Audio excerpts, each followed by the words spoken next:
All right, so let's pick back up in chapter 25. So as we said, we're basically coming to the end of the Abraham narrative, right? As Abraham is dying, and now we're going to switch into the new section of, he dies here in verse 7, 8, as a ripe old age. His sons bury him. And now we get, this next Toledot in verse 12, right? These are the records of the generations of Ishmael. Now, this is just basically a genealogy in 12 and following. And if you basically it's just 12 through 18, these 6 verses. But remember, if you go back, and I'm not going to review it all, but if you look at the structure of Genesis, you have these 10 Toledots, 5 before 12, 5 after. And of the 5 after, you have like the Abraham story, and then you have the Ishmael Toledot. You with me? And this Ishmael Toledot is just like real quick genealogy, but it's the rejected line. Like Ishmael's not chosen, Isaac is. So you have chosen, rejected, chosen, rejected, chosen. Does that make sense? So you could almost kind of say this is just more structural, showing that, no, Ishmael's not the chosen line, Isaac is. And so then we come down to, verse 19. Now these are the records of the generations of Isaac. And this really becomes now the story of Jacob and Esau. Okay, so the generations of Isaac is the story of Jacob and Esau. You tracking with me? So Isaac, doesn't get so much of his own story. I mean, he's kind of part of this story, but really this whole narrative now starts off that Isaac prays to Yahweh on behalf of his wife. She was barren. Yahweh answered. Rebekah conceives, but then we get, but the children struggled together within her. And he said, why is this then? He inquires of the Lord, and then notice what the Lord says. And this becomes, once again, another prophecy, another focus on the future. The Lord says to her, what? 2 nations are in your womb, 2 peoples will be separated. One people will be stronger than the other. The older will serve the younger, right? So once again, this is kind of foretelling the future, like these 2 sons are going to become 2 peoples, 2 nations, which we know are what?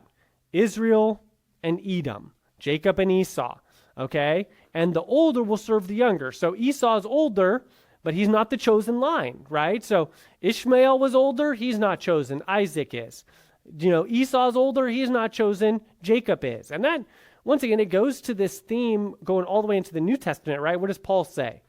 God chooses the weak things of the world to shame the strong. He chooses the foolish things of the world to shame the wise. God chooses, even when you get into Deuteronomy, there's going to be this emphasis that what? God says to Israel, I didn't choose you because you were the greatest, but actually you were the least of all the peoples, right? And so kind of this theme throughout, even in Genesis, is God is choosing, so that his plan will be accomplished, so that his name will be magnified, not to make us great, right? So we get this, prophecy right at the beginning between Jacob and Esau. And we know the story. Esau, he comes out red. That's why they call him Esau. He's hairy. And then his brother comes out holding on to Esau's heel. So he's like Jacob. And then Jacob basically means heel. And so the boys grow up. Esau's the hunter. Isaac. And then, man, this is kind of sad, but right, Isaac loved Esau because what? He had a taste for game. But Rebekah loved Jacob. Okay, so what do you see right at the outset in the family? Favoritism, right? And that's what we're going to see in the Joseph story as well. And what does favoritism do? Tears the family apart, right? And obviously, even just like this, Isaac loved Esau because he had a taste for game.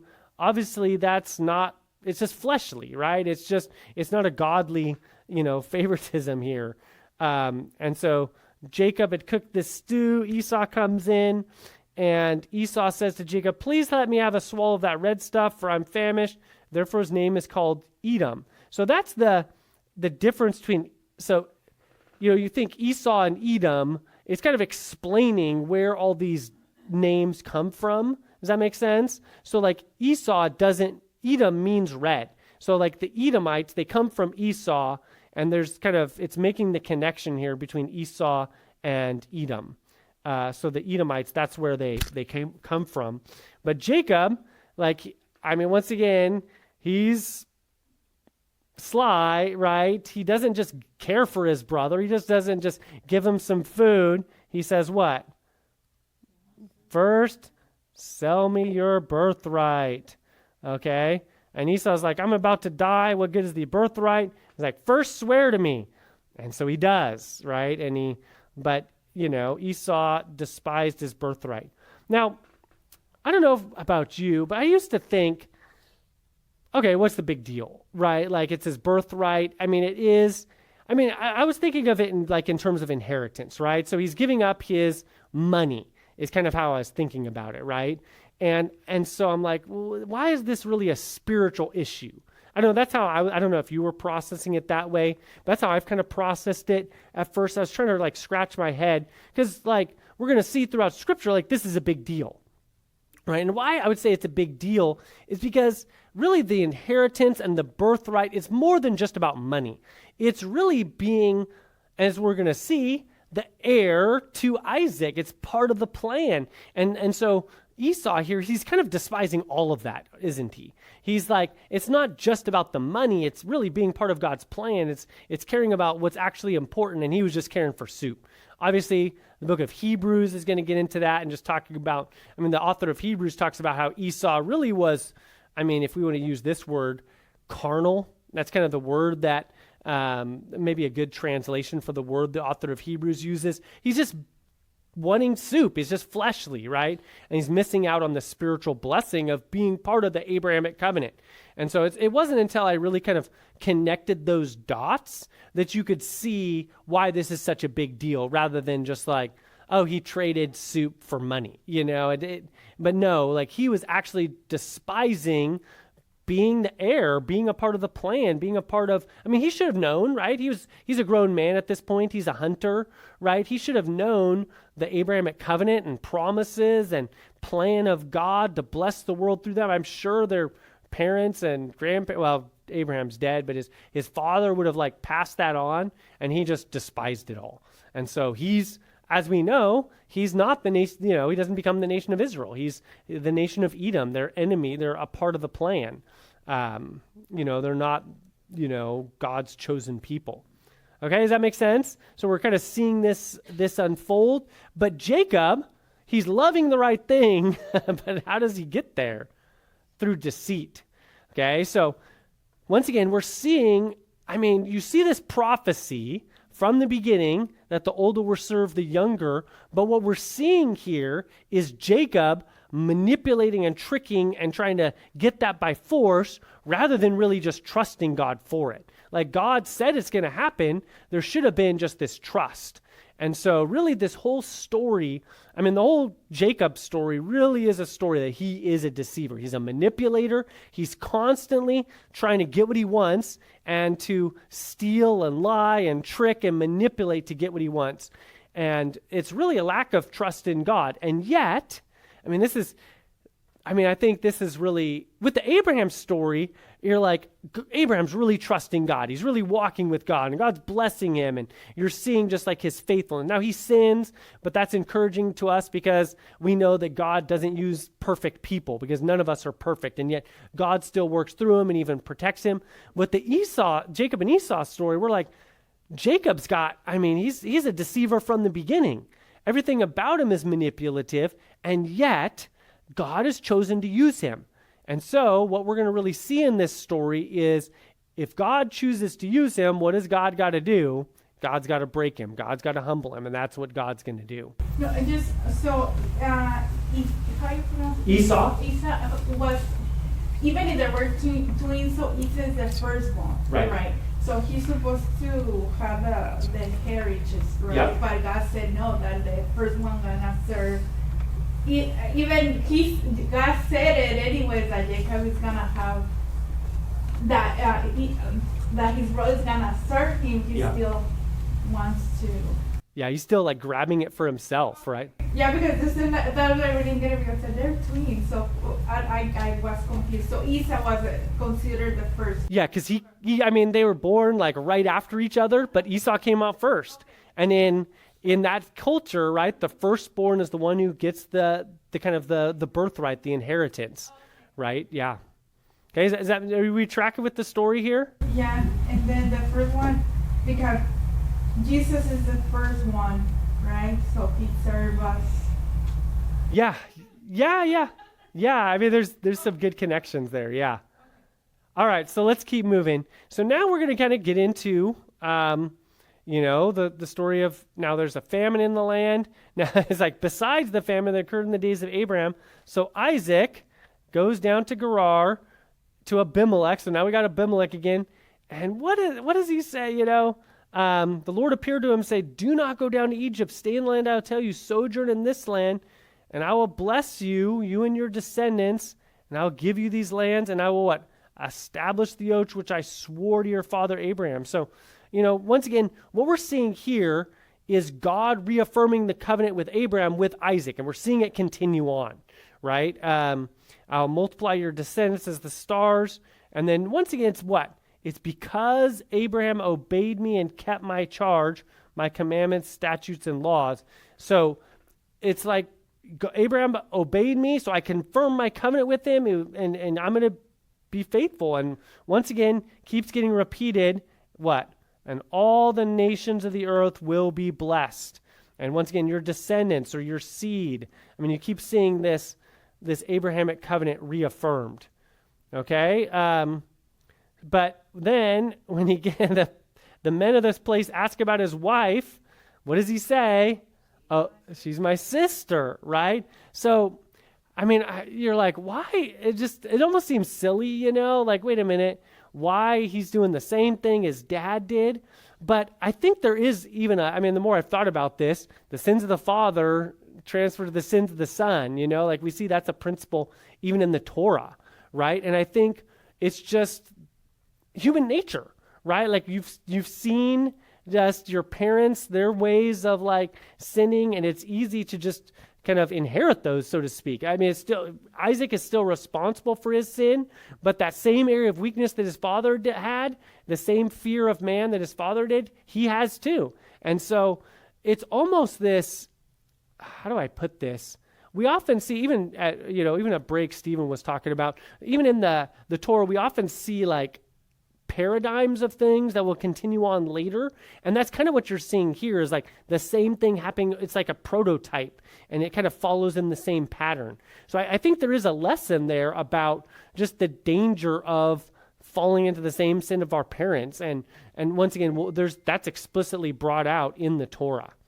Okay. So, once again, after a long time, Abimelech looks out and he sees, Isaac kissing his wife or whatever. And he's like, "You said that she was your sister. What's going on?" Right? And he's like, "I was afraid." And then Abimelech is like, "What have you done?" And anyway, notice this. I mean, it's just crazy. Even despite Isaac's sin, what do we see? Isaac sowed and he reaped in the same year 100-fold. Yahweh blessed him, right? And he became rich and very wealthy, and flocks and herds, and the Philistines envied him. And so you're seeing, despite his sin, what? He's God's chosen vessel. God is blessing him. God's protecting him, right? Despite himself. Okay, so, there's this whole story about the Philistines, and they're fighting over the wells, and the Philistines fill in all the wells, and Isaac rebuilds them, and they're fighting over these wells. But once again, you're just seeing the Lord has made room for us. We'll be fruitful. Like God's blessing him despite opposition, right? You see that? And Yahweh, appears to him and says, "I'm the God." And God's like reaffirming himself. "Do not fear. I am with you." You notice, over and over, how many times like this covenant gets reaffirmed. "I will bless you and multiply your descendants."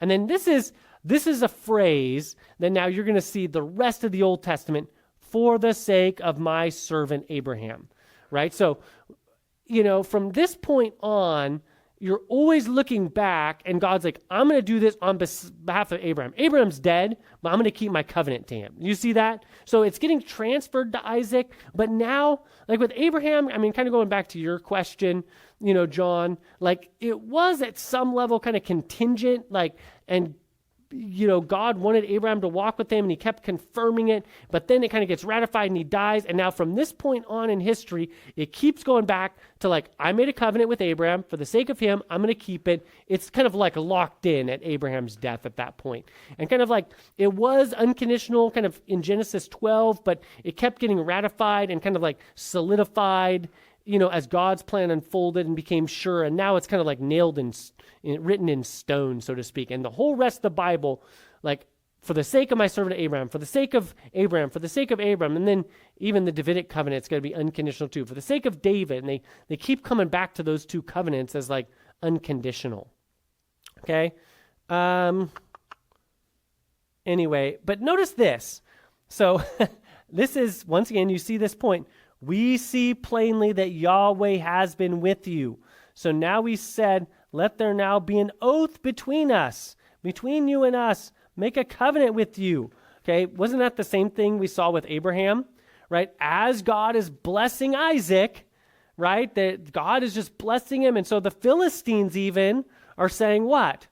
Your God is with you, right? We see that. Like, hey, let's be at peace. We don't want to be against you. We see, I mean, that's what we kind of see in this story. Like Abraham, like in the battle of the kings, like his enemies get defeated. When anyone who curses Abraham, what's happening to them? They're being cursed, right? They're touching his wife. They're getting cursed, right? Or they're touching Isaac's wife. They're being cursed.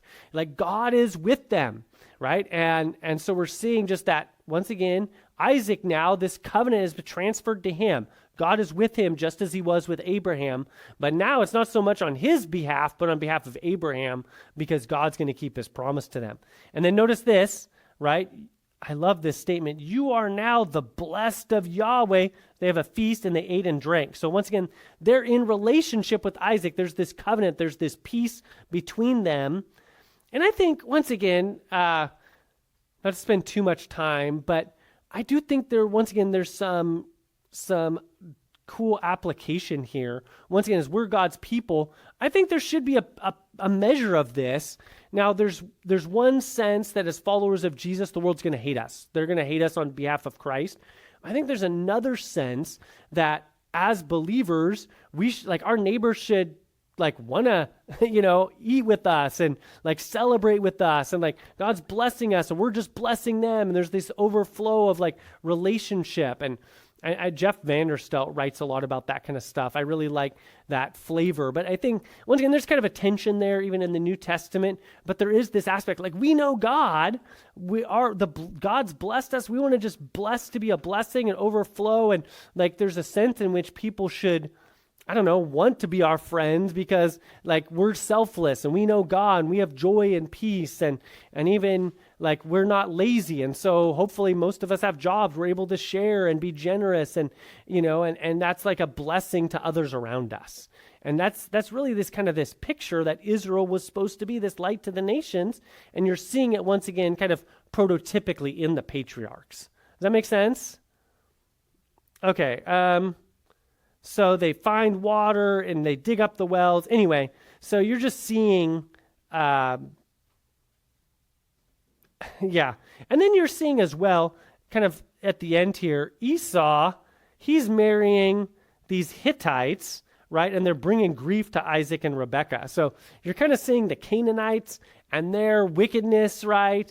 And that contrasted with God's chosen people. So that's obviously, as we get to the second generation about to go in the conquered land, the Canaanites were wicked, right? And we saw that with Sodom and Gomorrah, but the same is true of the Canaanites, just their child sacrifice and just the wickedness by that time was so profound. That's why God really tells his nation to come in and wipe them out, because they were just that sin was so wicked, so unjust, so much oppressive, and we're seeing pictures of that even now in Genesis.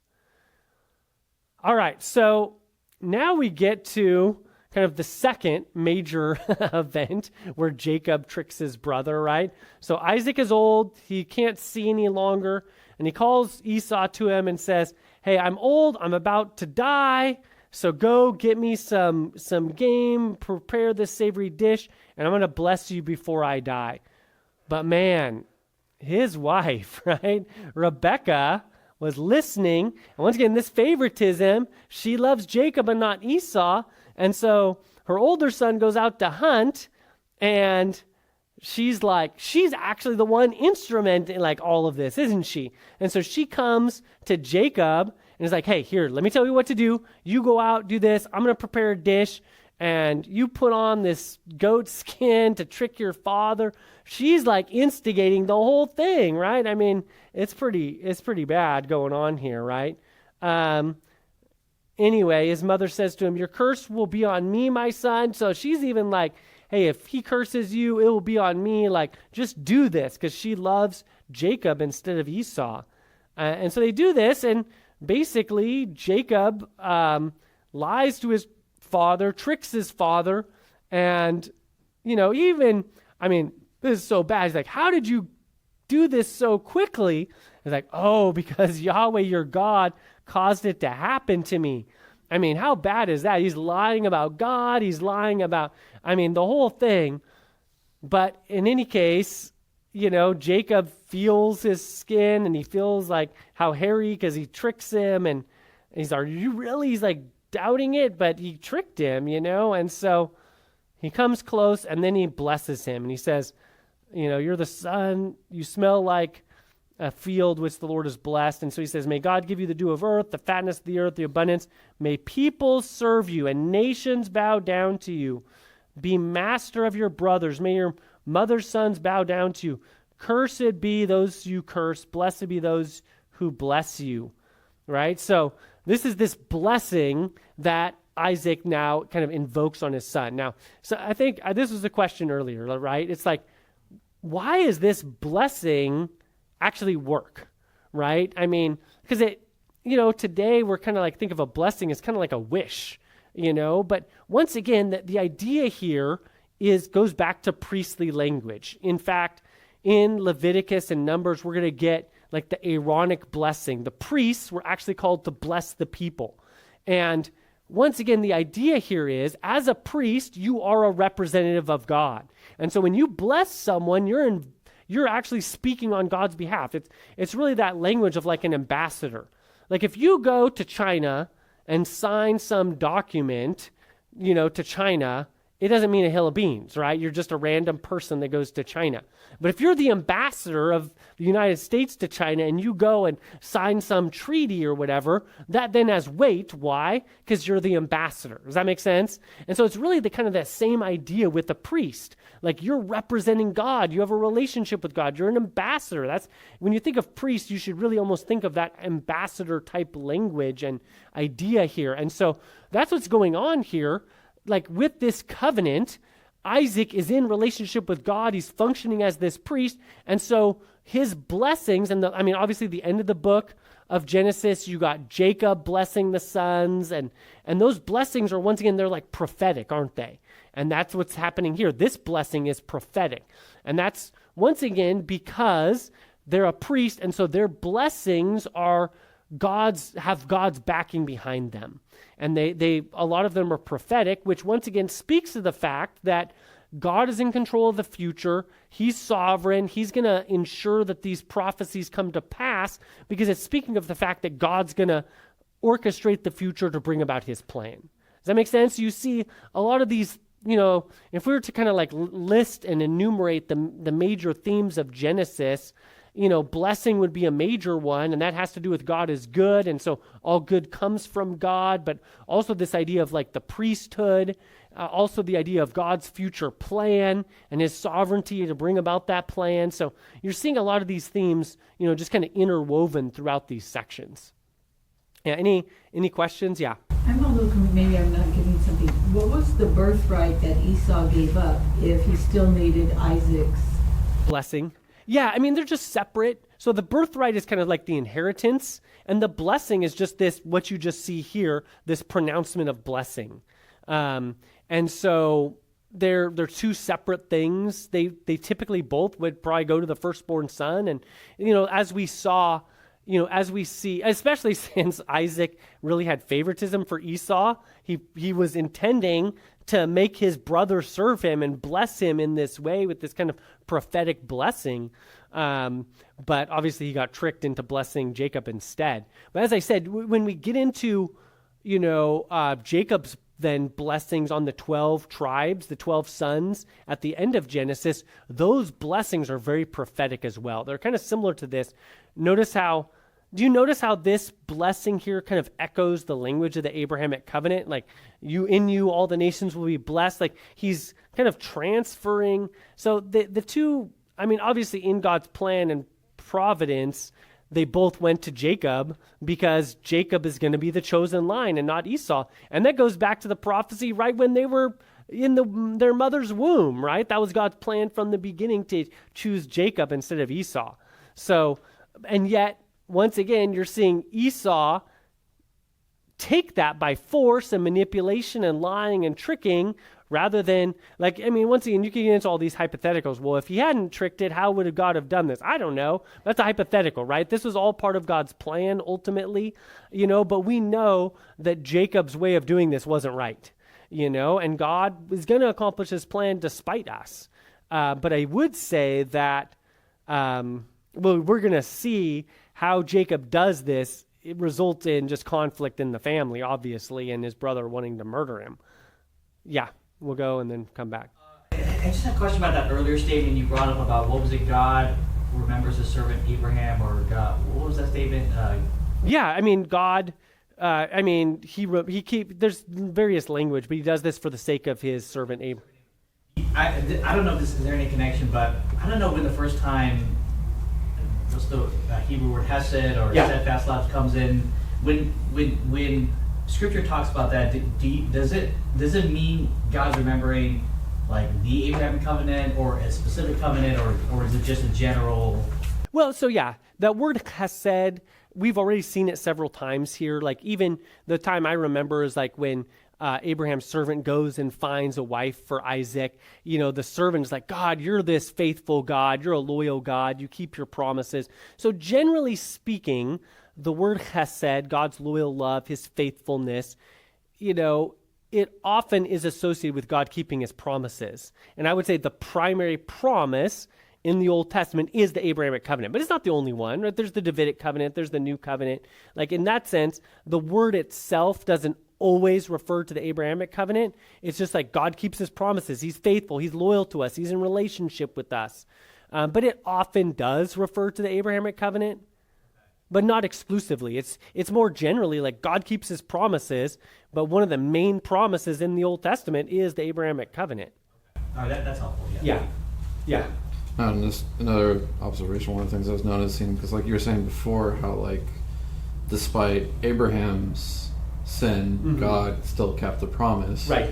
And despite, it's like even Isaac in this sense is sinning, because he doesn't die right away. He doesn't die shortly after either. It's a bit of time. And he knows the promise, the older will serve the younger, yet he's trying to bless through favoritism his son. And God's like, nope, I'm going to still bless. Yeah, exactly. So, you see so many different dynamics here, but like God's going to accomplish his plan despite us, and yet he's calling us to unite with him in his plan, to walk faithfully to him. And so you do see the blessing of walking with God. You see the plan of like, man, when we're walking with him, he's blessing us. And then here, Jacob, the prophecy is going to get worked out, but he's doing it through deceit here. But as a result, the way he did it, his brother's going to try to kill him and all this stuff. But that's all part of God just breaking Jacob. And so, I think you see just a lot about the sovereignty of God in this section. Like God's going to accomplish his plan, and if you're part of it, he's going to break you to make you part of it. So that we're going to get to that. So, as soon as he finishes blessing Jacob, Esau comes in and he's just, distraught, right? As, you could see, and even Isaac, Isaac trembled violently It's like, who was this? And I blessed him, so he will be blessed. And just kind of the authority of that blessing, once again, is this kind of prophetic pronouncement on the sons. And so Esau cries and like, bless me also. And it's like, your brother deceitfully came in. I mean, that's the key word, right? Jacob's a deceiver. He supplanted me these 2 times with the birthright and the blessing. And Isaac is like, hey, I really don't have any blessing to give you. I made you his servant, in the blessing. And so they're just weeping. And Isaac is like, yeah, I mean, he's like, I don't really have much to say to you. By your sword you shall live. Your brother you will serve. But eventually he does kind of give him this one thing. He says, but it'll come about when you become restless that you will break his yoke from your neck. And so Esau what? Bears a grudge against Jacob. And he says, the days of mourning for my father are near, then I'll kill my brother Jacob. I mean, obviously he's just furious. And so when Rebekah hears about Esau's words, he's like, your brother's going to kill you. And so go to Haran, go to my brother Laban, stay with him until your brother's anger subsides. So, I mean, just once again, the family turmoil, right? So Jacob has to flee his own home, to go to Laban. Anyway, yeah, and you could see Rebekah, kind of this little sideline. I'm tired of living because of these daughters of Heth, right? So once again, kind of these Canaanites. And so Esau, anyway, so Isaac calls Jacob, he blesses him and says, don't take a wife from the daughters of the Canaanites.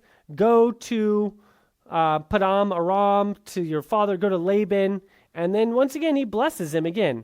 May God Almighty bless you and make you fruitful. You may come of company of peoples, give you the blessing of Abraham, right? So you're seeing that the Abrahamic covenant continue, the line continue to you and your descendants. You may possess the land. And he sends Jacob away. And then Esau saw that Isaac had been blessed and to take a wife from there. So Esau's been marrying, once again, these Canaanite local women, and he's like kind of getting jealous because his brother is actually taking a wife the right way. So that was one aspect where Esau, where Jacob kind of did the right thing over Esau. Like Esau is just kind of marrying, and so he just takes another wife. Anyway, so this is so now all of a sudden, Jacob's fleeing his homeland. And as Jacob is leaving, there's 2 major events in the life of Jacob.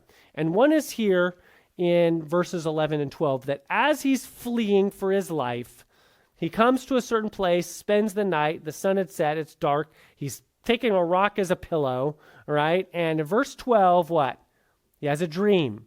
And dreams are always significant in Genesis, especially in the Old Testament. They're often prophetic, right?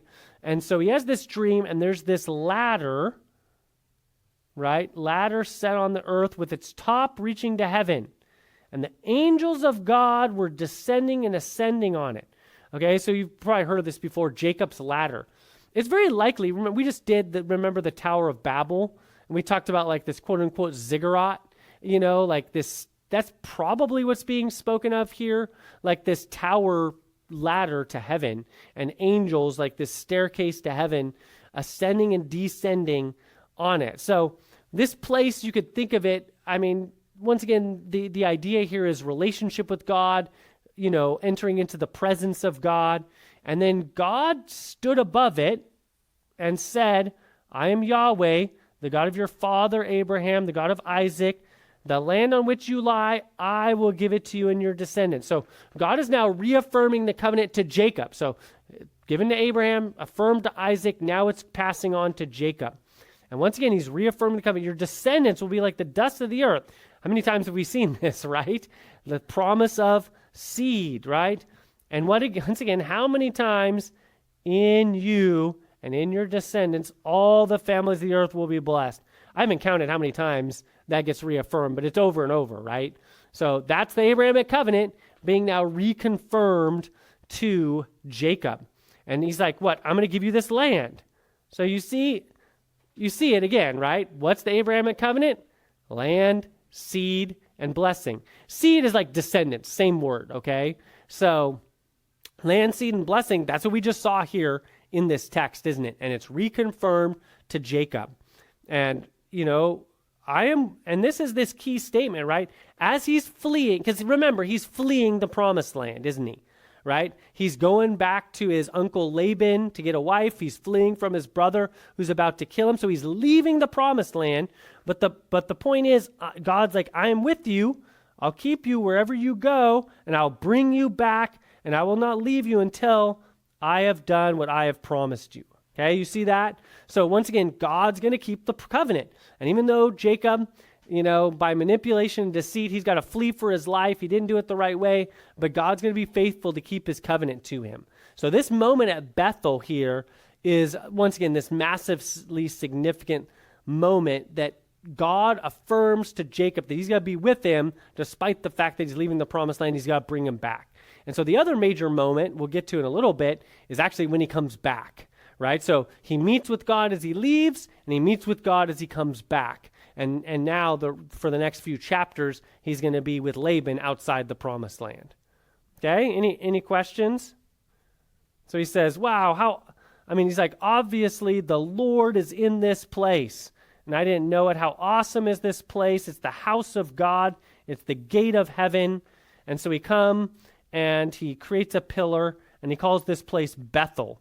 And he makes a vow saying, if God will be with me and keep me on this journey, give me food, and then what? I will return to my father's house in safety. Then Yahweh will be my God. Now, that's kind of interesting, right? I would say that's probably a lack of faith at some level. It's like, if God keeps his promise, then I'll be faithful to him.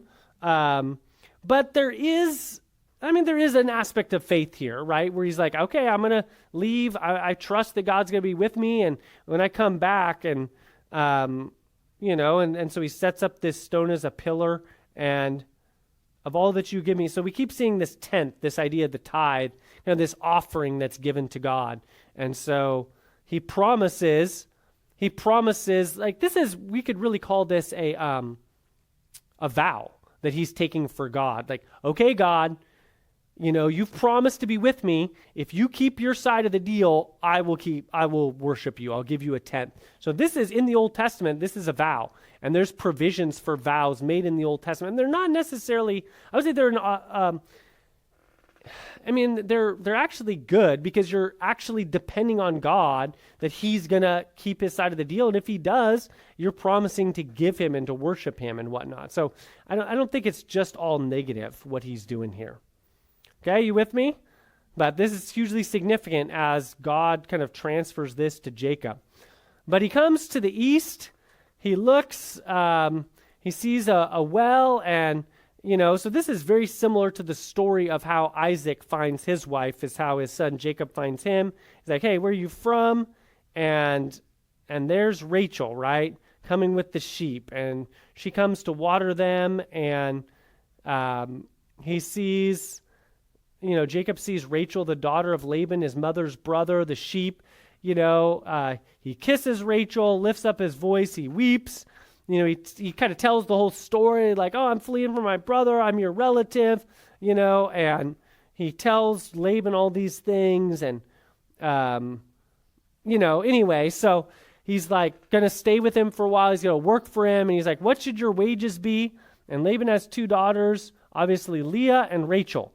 And Leah's eyes were weak. I don't know what that means, but it has something to do with her appearance, right? He didn't like the way that she looked, but Rachel was beautiful of form and of face, right? And so Jacob loves Rachel. And so he says, I will serve you 7 years to marry Rachel, right? And Laban's like, okay, that works for me.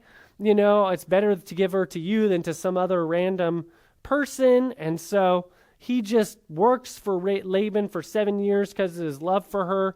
And so at the 7 years are done, he's like, okay, it's time for you to keep your end of the bargain, and so he goes to get married, and they have this big party. Presumably he's very drunk, because he goes in to get married, and he wakes up in the morning after his honeymoon, and it's Leah. Like Laban switches. I mean, I don't know how you do that. Like to sleep with somebody, you got to be really drunk, right? So, I mean, that's the only way that this could happen. And so he wakes up and he's like, what in the world? I thought I was serving you for Rachel and you deceived me. So this is great, right? I mean, this is what we call poetic justice. The deceiver gets deceived, like Laban's even trickier than he is, right? And so, I mean, anyway, it's pretty comical, right? I mean, but it's kind of this poetic justice. It's part of the story. And so, I mean, once again, it's just so messed up, just all the sin and things as well. So, Laban basically says, well, we can't marry the younger one off until we marry the older one. So complete the week of this one, and I'll give you the other. So, I don't know. When I heard this story in Sunday school, I thought it was like Jacob works for 7 years, Laban tricks him, and so he gets Leah instead of Rachel, and then he works another 7 years, and then he gets Rachel. That's not how it happens. Like, he works 7 years for Rachel, he gets tricked, he sleeps with Leah, he sleeps with her for 1 week, and then he gets Rachel, and then he works the other 7 years. So now he's got these 2 wives, which obviously wasn't God's plan. And all throughout the story, right, you see how multiple wives just result in what? More favoritism, more division, more conflict, more just upheaval, right? And so it's not good. It's not how it's supposed to be. But, I mean, we're going to get into this, right? It's just... then Laban gives the maid Bilhah to Rachel, and he gives, each of the wives. So basically, Jacob's now having 4 wives. And there's this whole, I mean, you're going to get into it, right? I mean, the whole competition that goes on, so Jacob went into Rachel. He loved Rachel more, but when the Lord saw that Leah was unloved, he opened her womb, but Rachel was barren, right? So now Leah, even though she was not loved as much, she's the one that starts bearing children and being a blessing to the family, and man, it's like because God was caring for her in that.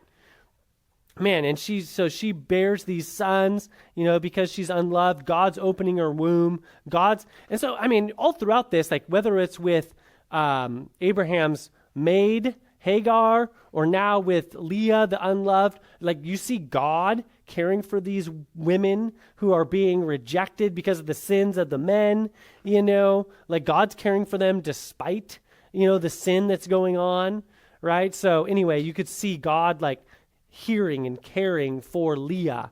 But once again, the sin doesn't just all go away, and all the consequences and the mess of it doesn't all go away either, does it? And so anyway, she has 4 sons, right? So she has the first 4 tribes, basically. Where are they here? We got Simeon, we have Levi, we have Judah, and then Reuben. Okay, so you see those 4?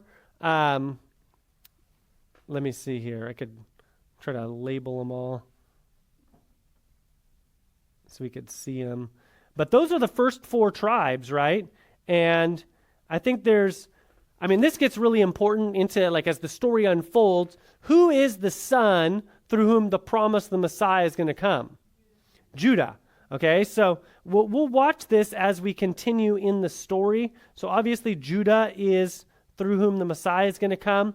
Well, Reuben and Simeon and Levi, we're going to see in the story why they get passed over for being the son through whom the Messiah is going to come. Reuben, he has an issue with his father, and that's a messy thing. And then Simeon and Levi, they have their story, right? So really Judah becomes the one, and we'll get into that next time. Judah, really we know the Joseph story.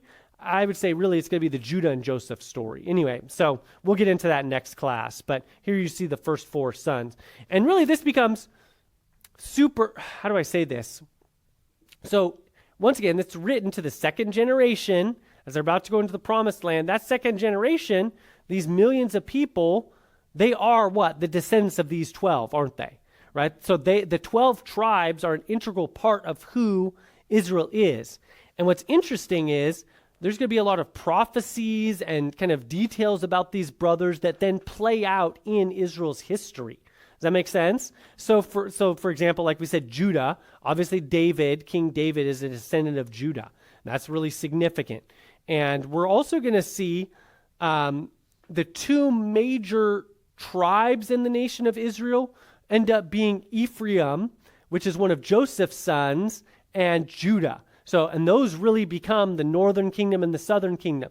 So actually, the divisions that are kind of in play in the 12 brothers, actually those prophecies and those kind of characteristics really get played out throughout hundreds of years of Israel's history, just even in terms of the dynamic. So that kind of gets into, once again, the prophetic nature of this book and God's plan to work out ultimately his plan to bring the Messiah and fulfill the Abrahamic covenant. So once again, we'll get into that more, but some seeds are kind of planted here for who these brothers are and how that's going to play out. So we'll get more of that next class, but we're just, here we're just getting the 12 brothers. Okay, and the whole 12 brothers are this fight between these 4 women, really between Rachel and Leah.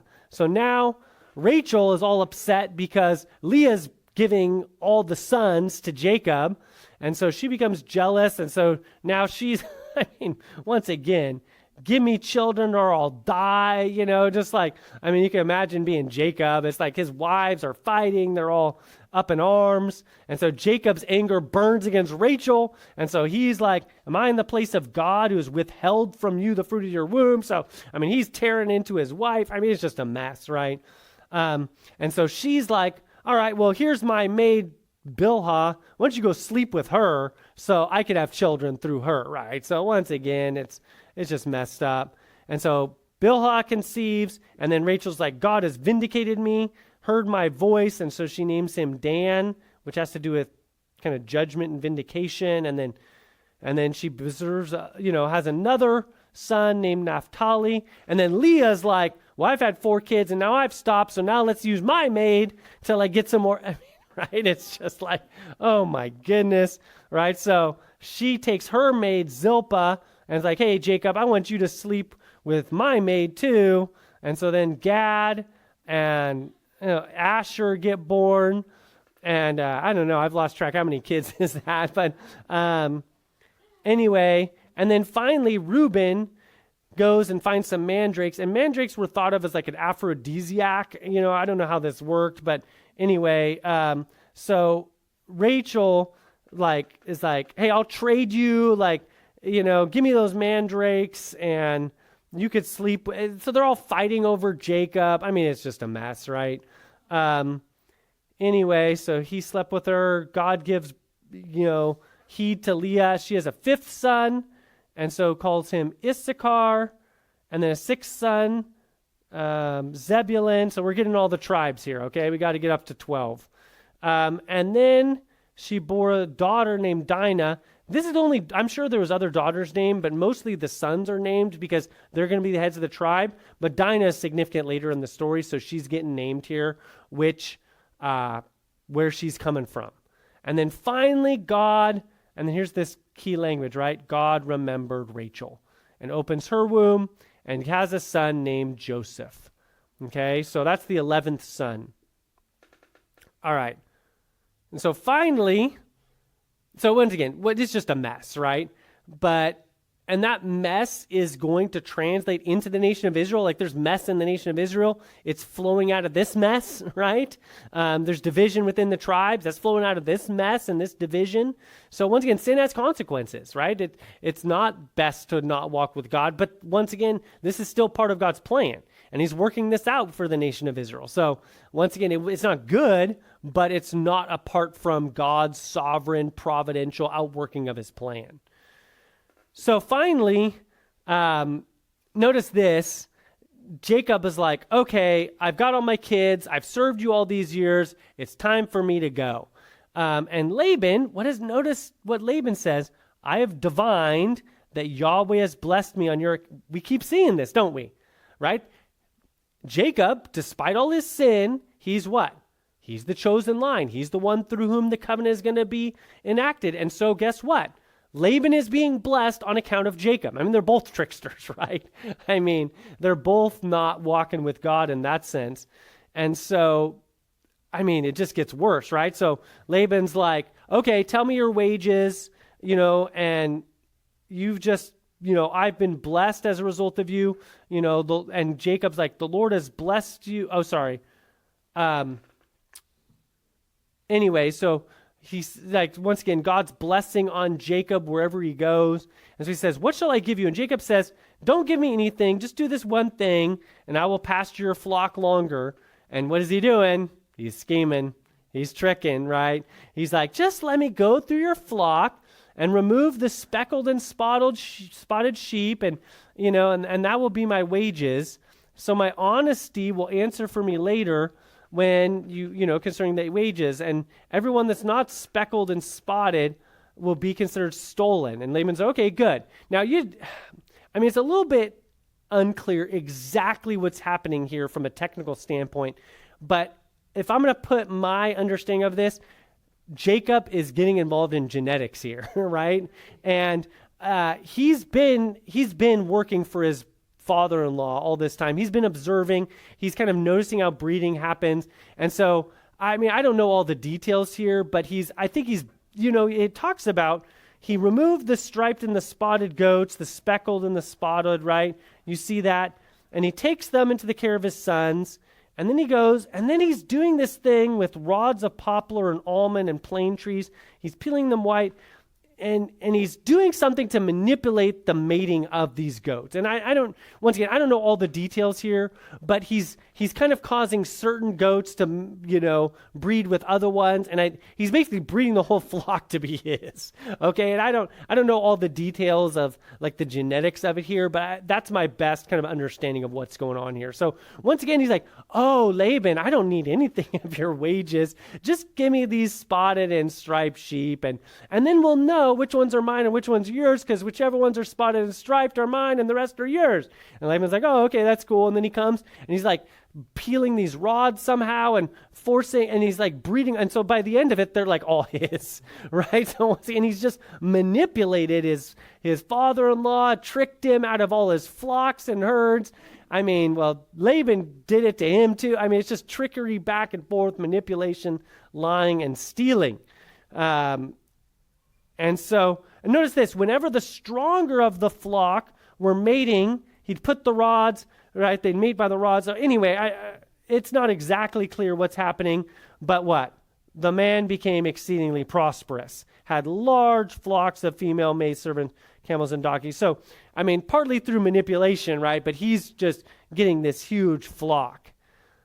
Okay, now Jacob heard the words of Laban's son saying what? He's what? He's taken away all that was our father's.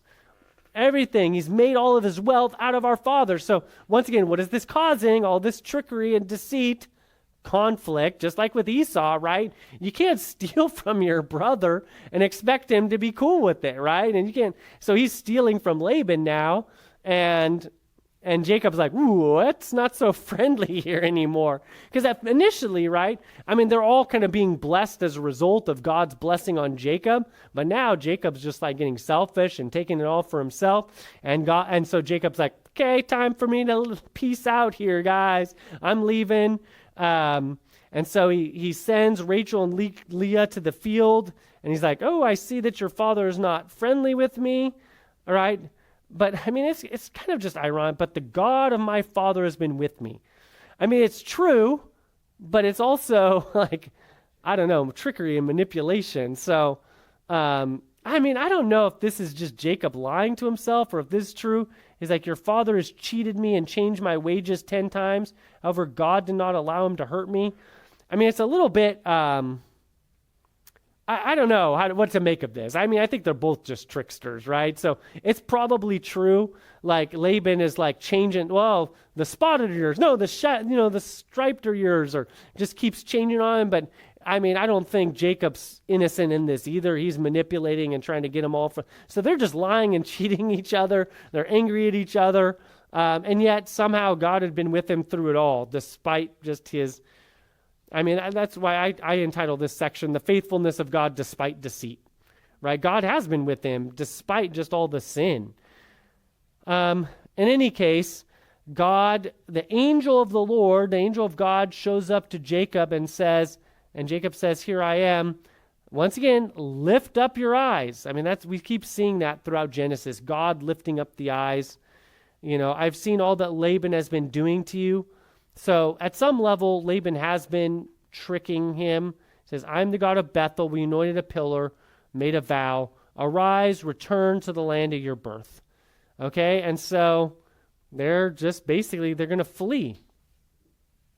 And they're like, surely all the wealth which God has taken away from our father belongs to us. Do whatever. And so they take all his wives and children and camel and livestock, all his property, and he starts fleeing.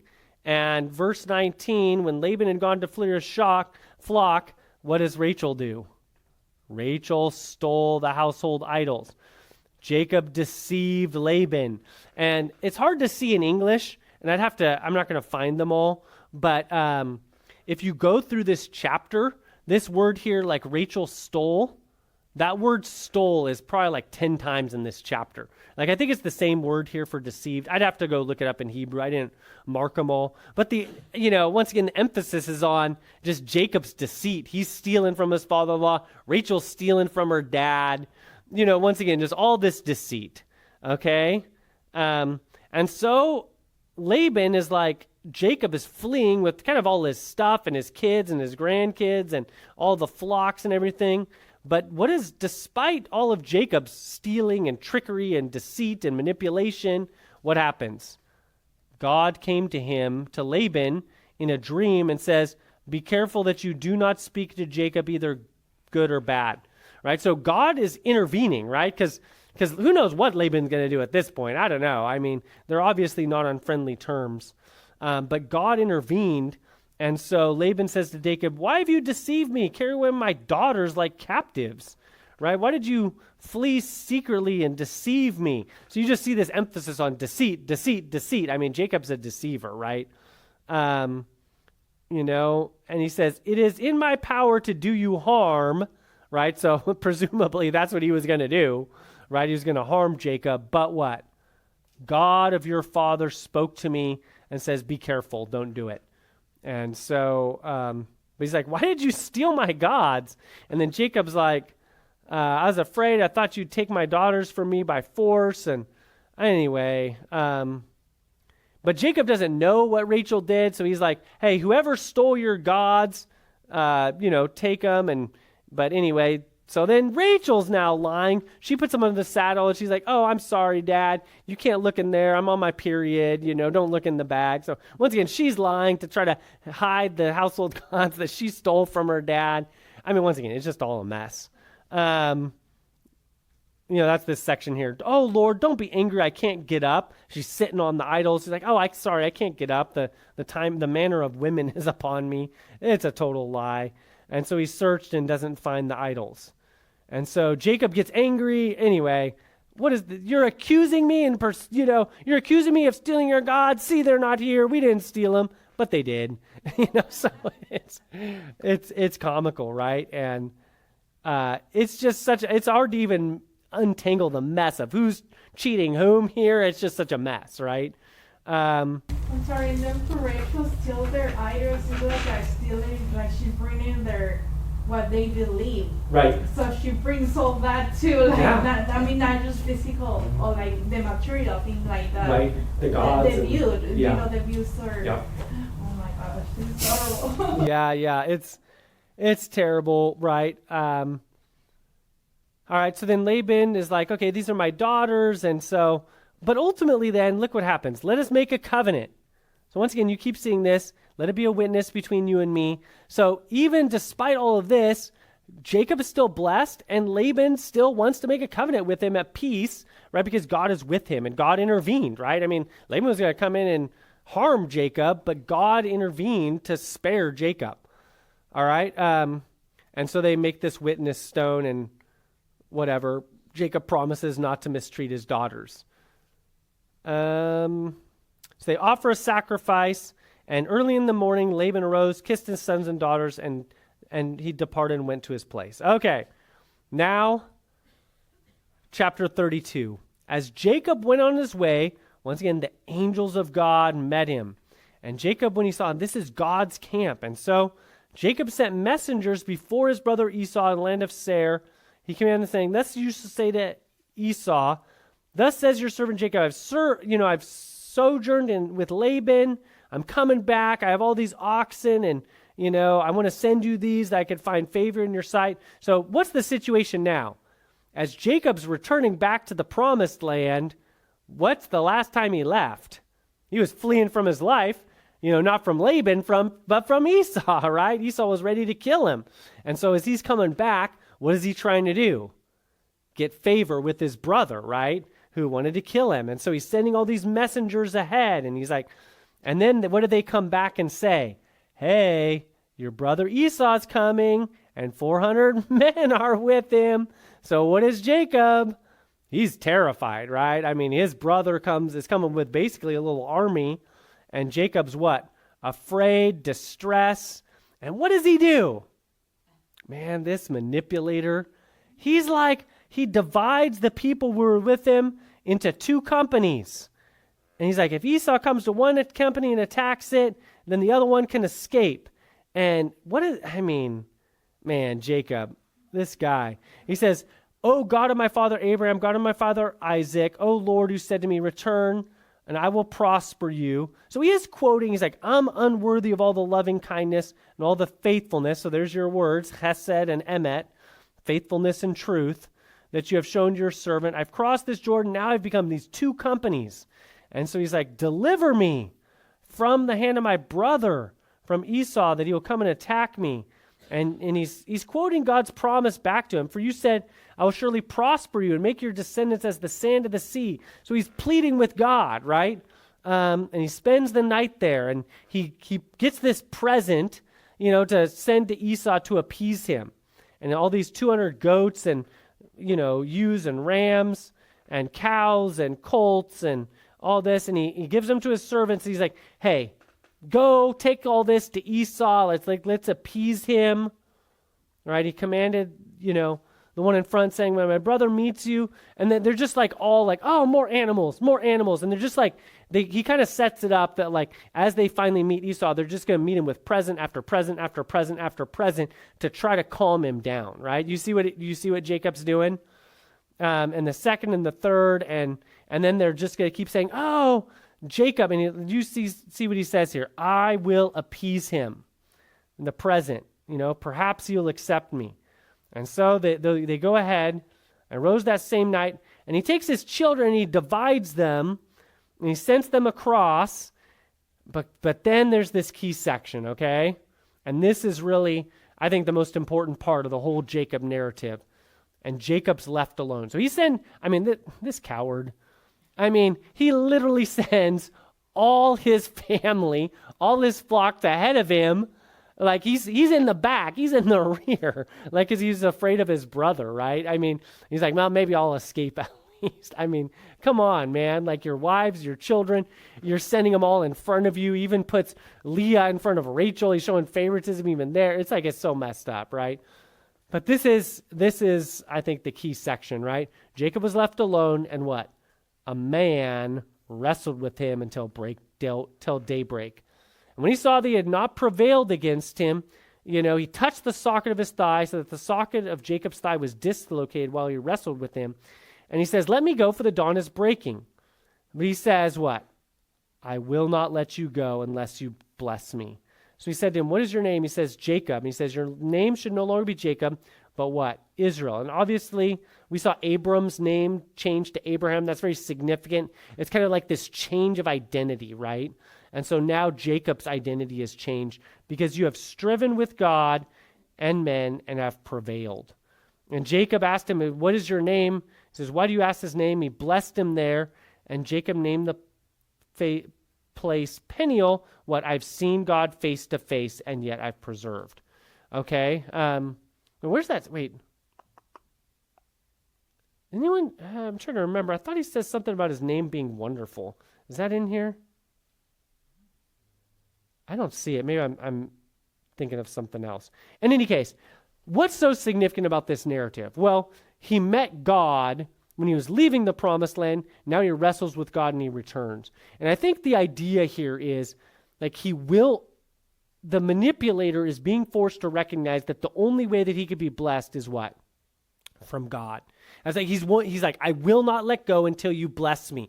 I think this is God really humbling Jacob, breaking him, helping him to recognize that ultimately, like, you can't manipulate your way to blessing, right? You can't just get what you want and manipulate the situation. You got to trust God. And God kind of brings him to this place of total dependence, right? Where his life is on the line. Esau's going to kill him. He's coming back. I mean, he's hemmed in, right? I mean, he got to leave Laban. Laban, barely didn't kill him because of God intervening. And now he's, going to Esau. Esau wants to kill him. He's manipulated both sides. He's burned all his bridges, right? And now he's coming back, and he's like at his, wit's end. He's at the end of his rope, and he's like, okay, God, you have to bless me. I can't do this. I can't finagle my way out of this. And so God really humbles him, breaks him, dislocates his socket, and he won't let go. He won't give up.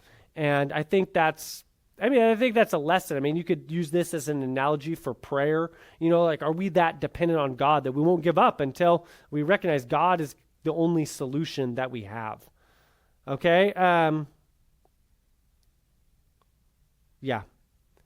And so Jacob, this is kind of this whole thing. Jacob, his socket gets, dislocated. He limps on his thigh. And for that reason, they don't eat the socket of the thigh when they eat the lamb or whatever. Okay? Now, Jacob lifted up his eyes. We keep seeing that phrase, right? And looked, and behold, Esau was coming forward and with him.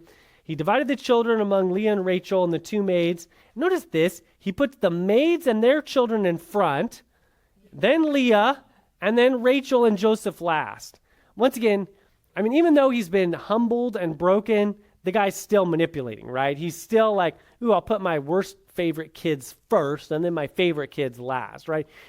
Just the favoritism, it's still just rife in this family, isn't it? And just all the division and the pain that causes. And so they're all passing on ahead and bowing down. And then here's the amazing thing, right? But what? Esau ran to him and met him, embraced him, kissed him, and they wept, right? This is beautiful, right? Because all that Jacob is trying to do to manipulate the situation, to appease Esau, like, none of it was necessary, was it? Right? God was the one who changed Esau's heart, isn't he? Right? That's just so obvious, right? Esau just coming and embracing his brother and loving him. It's not because of all the presents he brought, right? It's not because he put his least favorite wives first and all this manipulation that he's trying to do.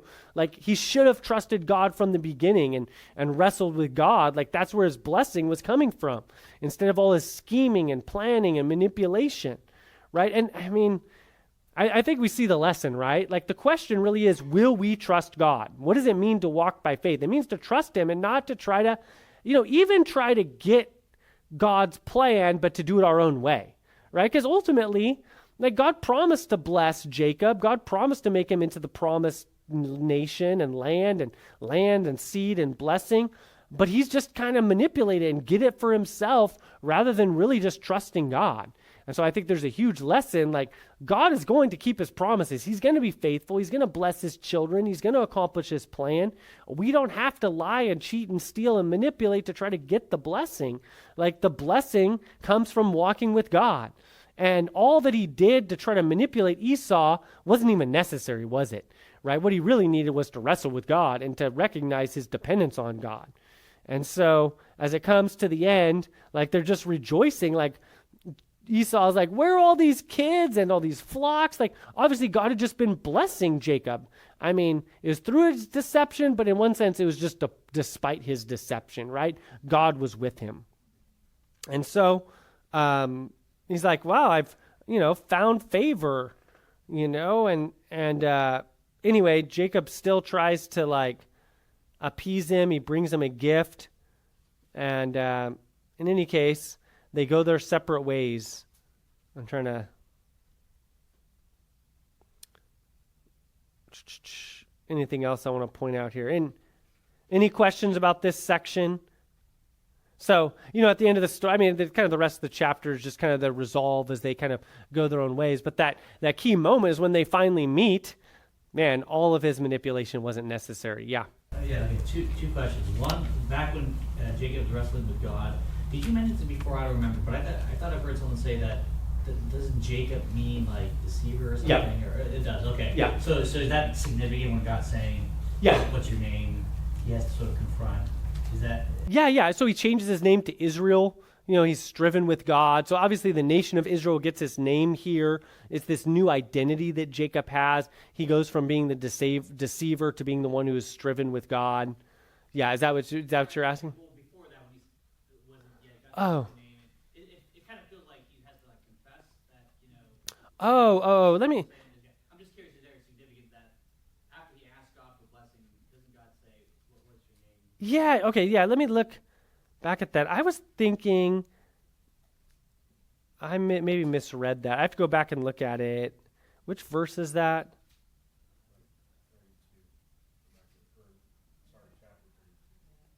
Oh, am I? Yeah, I think it's here. Yeah, verse 27 right there. Yeah. After he says, I'm not leaving. Oh, yes. I was thinking of a different time. Yeah. So he says, "Was your naked?" Yeah. I'm with you now. Right. Like, He's I'm like, thinking that that's significant, right? right. Like God, Yeah. you gotta recognize. Yeah, recognize who you are. What's your name? He's got to say, "I'm Jacob. I'm the deceiver." Right? So he's admitting that. Yeah, I get. And he's like, "You're no longer to be Jacob, but Israel, because you've striven with God." So I think the lesson there is like, yeah, you're admitting you're the deceiver, but you're no longer going to try to deceive to get what you want. You're going to strive with God, and trust in God to get what you want. Yeah. Okay, that's helpful. Yeah, absolutely. Thank you. Yeah, I was misreading that just quickly there. I was thinking of another passage. If verse 27 wasn't there, I feel like it would feel less closure or something like that. Right. It'd be like it's too cheap, or Right. so that I'm glad that was there. The second question is, I don't know if anywhere else mentions this, but I mean, I'm sure a lot of us thought about the interaction with Jacob and Esau. Did Jesus have that in mind when he was talking about the prodigal son? I mean, it feels like there's just so many. It feels so similar.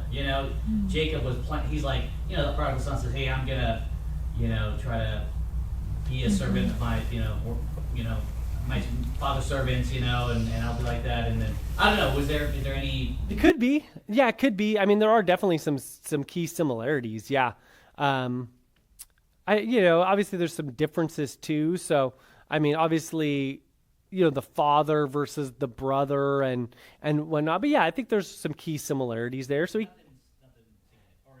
well, I would say there's no like clear linguistic tie. So there's no obvious like he's quoting that there. But I mean, thematically, yeah, definitely. And I mean, it definitely could have come from there. I mean, that's worth maybe even investigating more. Yeah, that's good. I think the word ran, R-A-N, reminds me of the prodigal son. Yeah. The father normally does not run towards the son. Right. The picture. Yeah, for sure. There's just like an eagerness there of welcome and reception, and it's not like this, ooh, it's Jacob again, And once again, I think in light of the whole history between the brothers, that is just so unbelievable, right? I mean, last time they met, he was wanting to kill him, and now he's just welcoming him with open arms. I mean, that's obviously speaking to just God working in the heart. And that's, once again, that's nothing that Jacob can manipulate. I mean, no amount of like giving you sheep is going to make you go from like, I want to kill you, to like, I'm going to welcome you with open arms. Oh, thanks for all the sheep, and so it just really speaks to God intervening, God working, and we see this all throughout here. Like God is intervening on the behalf of his chosen line and people. Yeah. All right. Anything else? All right. So we're really kind of getting to the end of this story. Let's see here. Did we finish chapter 33? Yeah, I think we basically did. Which verse are you thinking of? When he says he'll meet him in Seir and then he goes to... Oh, right. Yeah. So he lies again. So even though I think God did break him and change him, you're still seeing his old ways still come out. Right, yeah, exactly.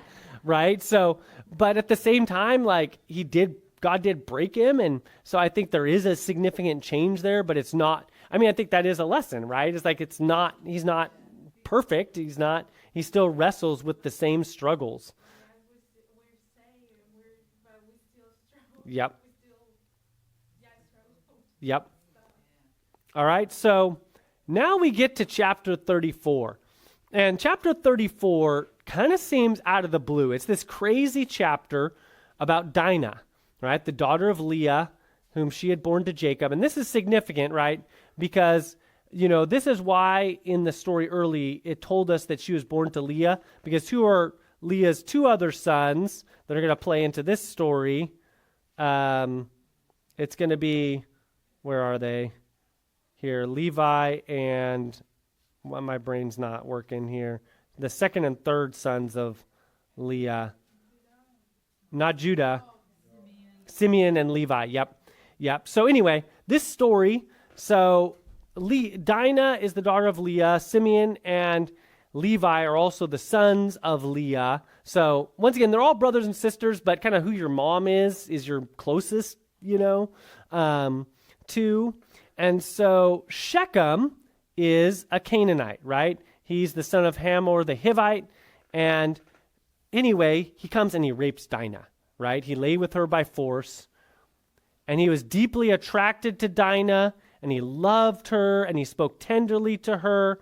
And so Shechem is like, hey, he says to his dad, hey, I want to marry this girl, right? I mean, after, he sleeps with her and, but when Jacob heard that he had defiled Dinah, his daughter, right? Jacob's silent, his sons come in, right? And they go, and anyway, they hear about it, they're grieved, they're very angry. It's like a disgraceful, obviously rape is very disgraceful. It ought not to be done, right? And then they're like, hey, and then here's the key idea here. Intermarry with us, give us your daughters, and take our daughters for yourselves. Live with us. The land will be open before you. Live and trade, acquire property, okay? So anyway, this is all really important. We'll see how this all ties together. So Shechem is like, hey, if I find favor in your sight, I'll give you whatever you ask. Give me the bridal payment, okay? And so Jacob's sons answered Shechem filled with what? Deceit, because they had defiled Dinah, their sister. They said, we cannot do this thing because you're uncircumcised. That's a disgrace. And they're like, just do this one thing. Just have every one of your males be circumcised, and then we'll do what you say, right? But if you don't be just, circumcised, we're not going to let you marry our daughter. So they did it. All Shechem, all these Canaanites in this clan or whatever, they all get circumcised. Then Hamor says, hey, now notice this. This is important. Hey, these men are friendly with us. Let them live in the land and trade in it. For behold, the land is large enough. Let us, once again, take their daughters in marriage, give our daughters, but then they're like, hey, we got to get circumcised. So he's like trying to convince all the people to follow through with this plan. And then notice this. Hey, will not their livestock and their property and all their animals be ours? Only let us consent and they will live with us, right? So you can see the plan of these Canaanites. They're like, hey, if we intermarry, we're just going to subsume them. All their stuff, they're just going to get absorbed into us. We're going to intermarry with them, and like all their stuff will be ours, right? Because God's blessing is upon Jacob and all his people, right? So they go, and all the people of the city, they listen, they all go and get circumcised, all right? Now on the third day, when all of them, right, circumcision, that's why they do it to babies and not to grown men. They're all in pain, right? And so Simeon and Levi, Dinah's brothers, right? These are the brothers of the same mother of Leah. They go, and while all the men of the city are in pain from being circumcised, they attack the city and kill all the men. Okay? Kill them all with the edge of the sword, and they loot them because they had defiled their sister. Right? And they took their flocks and their herds, right? And they captured the loot, right? But then Jacob says to Simeon and Levi, you have brought trouble on me, making me odious in the inhabitants of the land. the Canaanites, right? And they're going to all attack me. And they're like, hey, should he treat our sister as a harlot? And that's the end of the chapter. And you're like, okay, that's a crazy chapter. And the key question, right, with each of these stories, the rest of the stories are kind of like part of this clear narrative, right? But this one is like kind of a little bit of a sideline. The question is, what's the point? And I think the point is this, and we're going to see this next time it's going to tie in. This story is really showing us that the Canaanites wanted to intermarry with the Israelites, right? And it's really showing us, right, all throughout Israel's history, what's their problem? Intermarriage with the Canaanites. And it's showing us what would have happened if Israel had not gone down to Egypt. We're going to see this next time. If you're reading along with us, watch out for it. When Israel goes to Egypt, do the Egyptians want to intermarry with the Israelites? No, they don't. Why not? Because the Egyptians were clean-shaven, they were farmers, they had the Nile. They thought of the Israelites as stinky shepherds. They're like, we do not want to marry with you guys. You guys stink. They're just very different culturally. Okay, so the Canaanites and the Israelites were culturally very similar. Okay, they were all like living in that land. They were all kind of shepherds, and that's how they lived. But the Egyptians, they were clean shaven. You know, the Hebrews got the big beards. They're the shepherds. They're the burly men. The Egyptians were kind of like the smooth, slick guys, you know. So it's just very different culturally.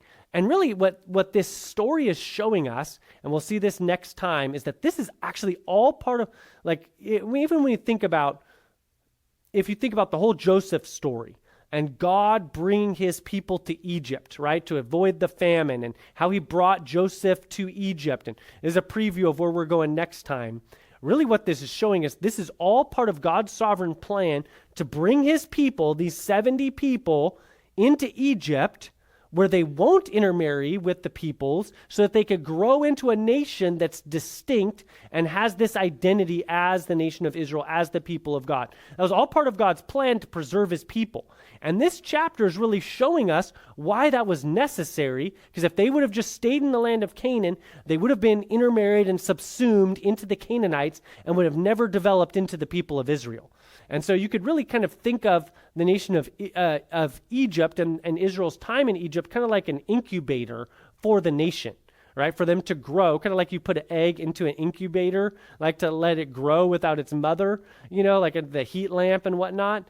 That's really the incubator for the nation of Israel. And this, we're going to see that next time. Like, this is all part of, once again, this book is about God's big picture sovereign plan to bless his nation, to enter into a relationship with them, to bless the world, the Abrahamic covenant, his plan.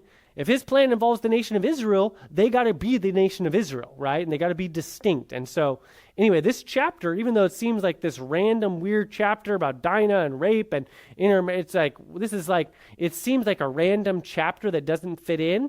It's actually central to the message of Genesis about God's plan of raising up his people. Does that make sense?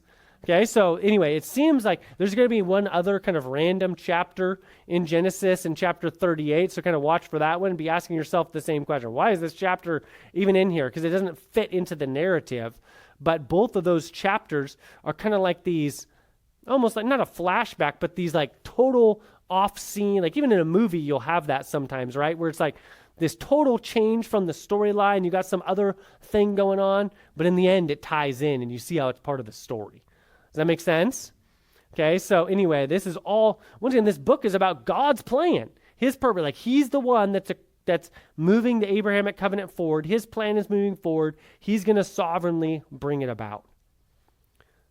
All right, and so then just basically as we finish up, you know, the Jacob story, it just kind of ties up the loose ends to this story. And so I'm not even going to really get into chapter 35 too much, but they build an altar and they're worshiping God, and you know, God appears to him again and kind of just reaffirms, like, I am God Almighty, be fruitful and multiply, a nation, kings will come from you, the land which I gave, I give it to you. So God, you kind of just ends like reaffirming once again, hey, I'm going to keep my covenant I made to Abraham, I'm going to keep it to you, Jacob. So you just see it passes to Isaac, passes to Jacob as the promise continues. and he sets up this pillar and he worships God and he kind of meets with God. And he finally ends by having the last son, Benjamin. And Jacob dies, and here's this event too. So this one kind of seems a little bit weird. Reuben went in and slept with his father's concubine, Bilhah, right? And so this is why Reuben, the firstborn son, isn't the son of promise, why the line of, the Messiah doesn't go through him because of this event. And then the other two sons, Simeon and Levi, they get disqualified because of this whole brutal thing they do with Shechem that we just read about. And so that's really what points us to Judah, the fourth-born son, is the one through whom the Messiah is going to come. And so you even just see that in the story right here, how Reuben and Simeon and Levi all get disqualified. Okay, you tracking with me? And then kind of list the sons, and Isaac dies, and Jacob and Esau bury him, and then now we have this, like, the generations of Esau. So the chosen line, the rejected line here with Esau, and then we'll get into the Joseph story with the chosen line, and that's how we'll end next time.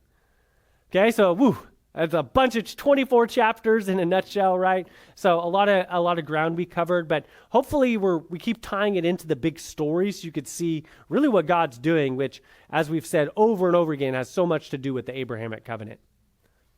Okay, I know that's a lot. Any final questions or comments? It's really a glorious plan. Like, God's working it out. And I would say, big picture, God's going to accomplish the Abrahamic covenant, but he wants his people to walk by faith to be part of it. And even like with Jacob, God used Abraham because he walked with him, but Jacob, he was a deceiver, but God still chose him, so what did God have to do? He had to break him and humble him so that he could ultimately use him as part of the plan.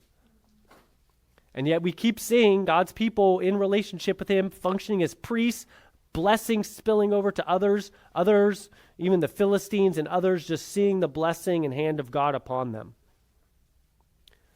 So any final comments or questions? Great section of Scripture. And next time we meet, we'll finish out Genesis and with the Joseph story. And then we're doing surveys. So we'll do Exodus in one lesson and, Leviticus and Numbers and Deuteronomy. And we'll just start going through and hitting all the books. But we're just spending a lot of time laying the foundation here in Genesis.